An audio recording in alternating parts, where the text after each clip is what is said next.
Good morning, everybody. Silas back again today, and I'm frozen. It is brutally cold out there right now. I mean, I've been out there in colder weather, but it's about -8 degrees right now. It's hard to believe that just a day and a half ago, about 36 hours ago, it was almost 60 degrees. It changed quickly. But unfortunately, the show must go on. I'm out here today. I have to load a bunch of aluminum breakage up into that orange box back there. My buddy Skylar brought a load out. Other than that, I don't have anybody bringing anything. My dad might bring one box later, but I've got a bunch of truck beds full of it. I've got a bunch of it laying around on the ground. I just want to clean a bunch of it up. Prices aren't what I was hoping they would get to, but at this point in time, I need the room more than we need the extra few cents a pound. That being said, I'm probably not going to say a whole lot today. I might say a little bit here and there, but it is so cold that when I get outside of this loader, my face and my hands freeze. Now, I do have insulated gloves, and I put my hood up and everything, but even then, it's still really hard to record out there because it's just so cold.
Well, so much for that idea. I thought I would actually get out here, and thought maybe nobody would bother me. I could get a lot done.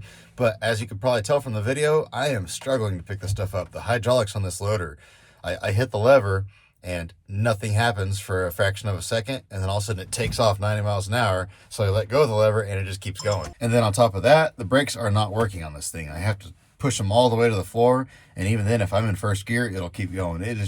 It's too cold to run equipment in this weather. The only way you should be able to run equipment in this weather is if you had it parked inside, or else you're out in the open where it's okay to drive. But for this type of work, it's just too cold. And so it's just not worth it. I got a hold of the company. I was supposed to have it filled today, but what we're going to have to go ahead and do is I convinced them to let me keep the dumpster for a while. So maybe later in the week, if I get time, I'll finish loading it. But otherwise, I'll probably have to load it next week. So we're going to stop here, and we'll pick this up again whenever I get back to it. And good morning, Silas back out here today. We are going to continue the aluminum breakage video. Last time I was out here, it was just brutal cold. Nothing was cooperating. Today it's chilly right now, but it's already warming up. I'm gonna have to shed this coat here pretty soon. So today is the perfect day to work on this aluminum breakage. I'll kind of show you what I have here, since I wasn't able to last time. I've got a motor, and then this cross member here, a couple transmissions. Got just a miscellaneous pile back here. I've got a truck bed full here. I'm gonna have to move this dumpster out of the way to get to all this stuff back here. I've got this here. I'm just gonna go ahead and throw what little stainless I have in there as well. And you may be wondering, why I'm throwing clean stuff like this in with the aluminum breakage. And the reason why is because of stuff like this. This stuff is so dirty and nasty. They don't like this stuff because of all the steel on it. But when I send them a good mix like that, I can get better money out of this stuff. But I never get enough clean stuff to sell a whole dumpster load. It just works out for everybody that way when I mix it together. This truck bed here, I'm going to have to actually go through. Like this tub here needs to just go in the scrap. These barrels are mostly breakage, but I'm going to have to actually empty those out because I can't send the barrels themselves. So it's kind of frustrating, but what I'm probably going to have to do on this truck bed is I'm going to have to take another truck bed and set beside it and actually sort everything out that way. Then I've got another motor lane here. I think I got some stuff down there in the weeds. And then I think over here, yeah, there's a transfer case and a transmission.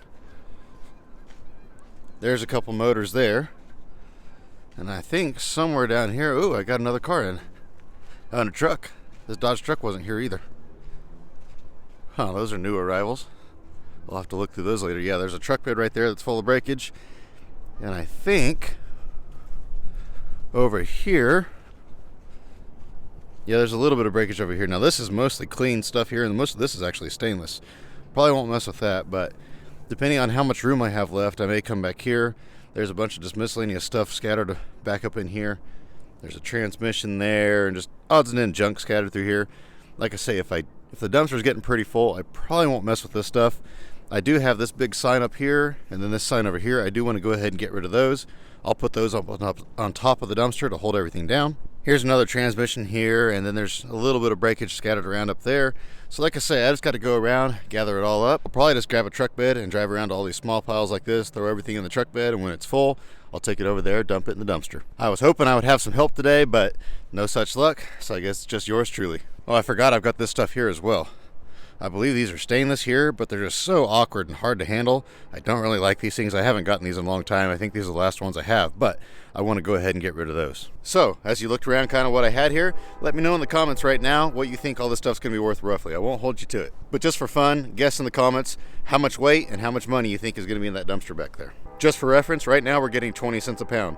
So if you think there's 1,000 pounds, that comes out to what, $200? Now, obviously there's a lot more than 1,000 pounds because all those motors and stuff, but whatever you think it is, take it times 20 cents a pound, let me know in the comments. I was really hoping to hold out for 25 cents a pound. We used to get almost 40 cents a pound for it, but those days are long gone. If you want me to explain why prices aren't that high anymore, even though the actual price of aluminum is higher than what it used to be, I'll explain that now. If you don't really care, you can just fast forward about 45 seconds or so and we'll get to the action. But the reason why is China actually used to buy shredded aluminum. What they would do is they would take aluminum breakage like motors, transmissions, all this stuff, and they would just run it through the shredder and shoot it into a bin, and they would just ship it all to China, and then China would refine it and process it. However, over the last roughly 5 years, maybe a little bit longer, China has really cracked down on imports, and they're trying to cut back on as many imports as possible of scrap, whether it be copper, aluminum, steel, all that sort of stuff.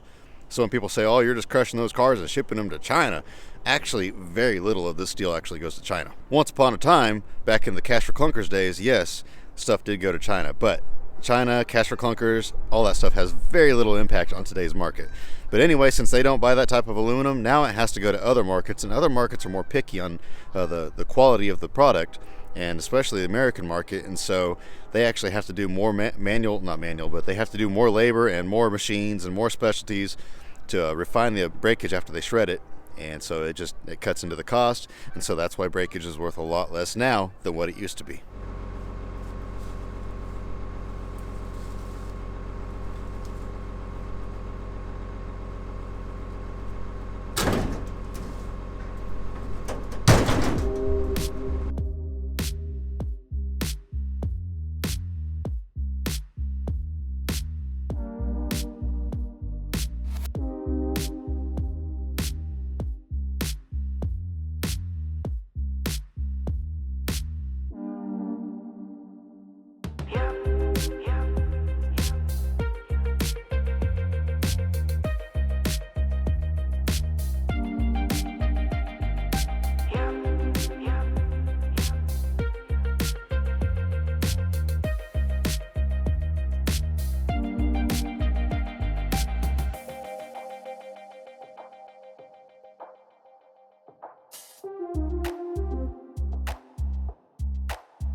Well, it's looking pretty full. I think I'm going to stick the forks in here and kind of rake some of this stuff down here towards the back a little bit more, kind of fill this in. I've got those two big signs down there yet. I think I can smash those in here. My dad was going to bring a truck bed or two full of motors and transmissions over, but he's been so busy hauling cars today, he hasn't had time to do that. Oh yeah, I can get both of those in there, no problem. I'll probably put the small one in first, and then this in here, I can smash it down there in the back somehow, some way. I think it'll all fit in there just fine. I'm not going to bother digging out any of that stuff back there. There's not enough weight there to make it worth my time right now. I'll wait till all these cars are gone. I'm really wanting to get this area here cleared out too. I used to actually park my truck right here every day, kind of where this stuff's sitting. I'd kind of pull up this direction. That was before we had the gate and the fence and all that here. But I'd like to get to where I can actually pull in here and park off to the side every day. That way I can lock myself in here so people can't bother me. But yet I have access to my tools without having to open the gate every time. But I think I'm going to go ahead and grab this thing here. This is a very heavy piece. It weighs about 1,200 pounds. It's two great big 3/4 inch pieces of aluminum, solid aluminum, and then it alternates between, I think these are probably, 3/8, maybe 1/4 inch, something like that. But this is steel, and then a bar of copper, and then steel, copper, all the way down. I've tried to clean it, I tried to take it apart, but these things are so tight, and this was a heated press is what this was out of. So these things have been hot and cold so many times that they're rusted in place, rock solid. And I broke several of the deals trying to get those out. And so the only way you'd ever get these out is if you were to take a torch or something like that and heat each one up and then take it out. And so I'm not going to do that. There's a ton of them here. So I think I'm going to go ahead and throw this in the aluminum breakage. And then I've got a few other things like this old swing set. I want to keep that, obviously. This car has got hard to get converters on it. I'm going to have to pull the motor out of it someday. And there's just an assortment of other stuff in here that I'm keeping. Got this fan blade down here. Is a really cool fan blade. I figured somebody will want that for industrial art. Same with this big gear. Got a little bit of dirty brass I found in the car one day and laid here and never did anything with. Don't know what this door came off of, so I'll probably just go ahead and grab it and throw it in the scrap box. But yeah, I'll move this car out of the way, come in here, grab that. I'll probably go ahead and junk that door while I'm here. And that's probably all I'll do with this for today. I really wanted to get more done today besides just the aluminum box, but I've probably spent, probably 3, maybe 4 hours. Probably not quite 4 hours, probably closer to 3 hours today dealing with people. Now some of those people, like the guy that hauled that car and that truck out and those tractors, I bought some converters. There was that little Toyota or whatever it was. I bought some stuff today, but then I had other people that came out that some of them literally just wanted to chit chat. They were bored and saw me here, and so they stopped in, thought they'd talk to me. And I kind of get it. I know back in the day, 30 years ago, that's what you did. You went out to the junkyard and you talked to the guy at the junkyard when you were bored. And it doesn't work like that anymore. I try not to be rude to people, but I had a guy here a little bit ago that came in and asked how much I would give for a 2004. No, he didn't say that. He said, "What can I do with a 2004?" And that's all he said. And I said I think he was on something pretty strong. But anyway, I was like, 2004 what? What are you talking about? He says, "Well, I don't know what to do with a 2004." And I said, 2004 what? And he says, I'm trying to get to Colorado. I'm 50 years old. I don't know why I'm still in Kansas. I wanted to be in Colorado by the time I was 40, and here it is 10 years later, and I guess I'm just going to hitchhike. And I said, okay, well, I guess I better get back to work. He says, so you don't want it? I said, want what? He says, 2004. I said, 2004 what?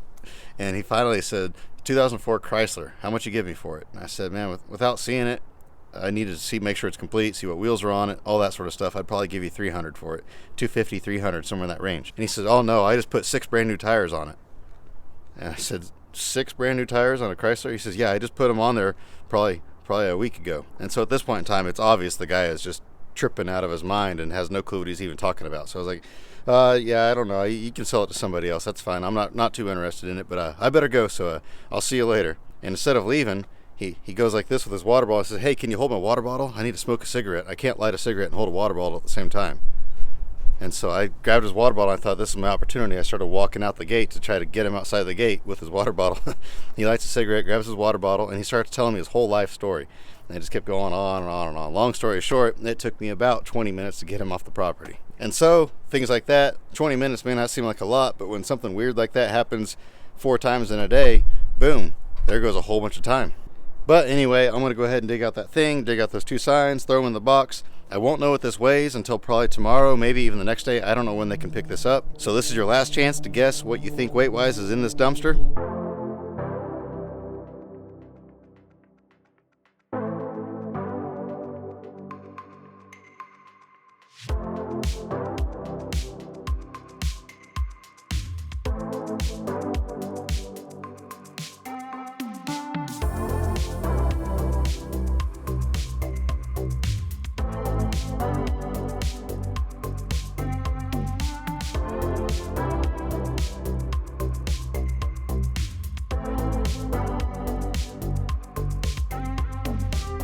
you.